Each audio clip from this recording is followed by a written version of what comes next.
افزایش مشکلات ترانسپورتی و تجارتی و عدم تطبیق ماده‌های ذکر شده در قرارداد ابتا سبب شده تا اتاق تجارت و صنایع افغانستان خواهان لغو این قرارداد با پاکستان شود. خان جان الکوزی معاون این اتاق روز یکشنبه در نشست در کابل گفت این قرارداد به نفع افغانستان نبوده و حکومت باید در مورد آن تجدید نظر کند. آقای الکوزی گفت هیچ سهولت در بخش تجارت و ترانزیت از ناحیه این قرارداد نصیب افغانستان نشده است. موضوع ابتا یک مشکل بسیار جدی است. در قرارداد ابتا مفاد افغانستان نیست. فقط ما امتیاز دادیم به پاکستان تا او دسترسی پیدا کنه به آسیای میانه و سهولت ها در واقع بودن که برای ما باید پیدا شود که ما به هندوستان بریم، اون پیدا نشدن. بنان از حکومت تقاضای مایی هستند که تجدید نظر شود سرشان. قرارداد ابتا موافقتنامه ترانزیتی و تجارتی میان افغانستان و پاکستان است که در سال 2010 میلادی میان دو کشور امضا شده است. در قرارداد ابتا این امتیاز به پاکستان داده شده تا آزادانه از خاک افغانستان با آسیای میانه تجارت کند.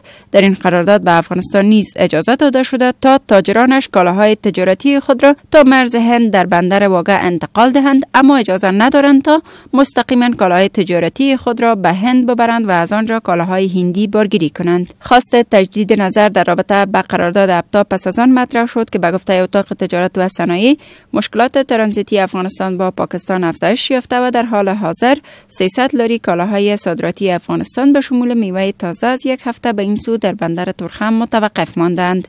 مسئولان انجمن مالکان وسایط باربری از مشکلات در بندر پاکستان سخن زده میگویند که از سوی سفارت پاکستان برایشان اجازه نامه ورود وسایط داده نمی شود. آنان هشدار میدهند اگر حکومت در رفع مشکلشان تلاش نکند دست به اعتصاب کاری خواهند زد. درانی یک عضو این انجمن اجازه را نکنه ما خپل ترانسپورت دې دغه ودرو موټرای خود توقف بدیم مجبوری نداشت تنی وانه اوریدل شي حساب کو. سفارت پاکستان ادعا کرده که حکومت افغانستان برای کارمندان سفارتش که در بخش صدور اجازه نامه وسایط باربری موظفند ویزا نمیدهند. تلاش کردیم تا نظر وزارت خارجه افغانستان را در این رابطه داشته باشیم اما موفق نشدیم. شماری از آگاهان میگویند تنش‌های سیاسی میان افغانستان و پاکستان روی معاملات تجارتی میان دو کشور اثر گذاشته است. به باور آنان توقف صادرات افغانستان از سوی پاکستان میتواند ضربه بزرگ اقتصادی را بر این کشور وارد کند.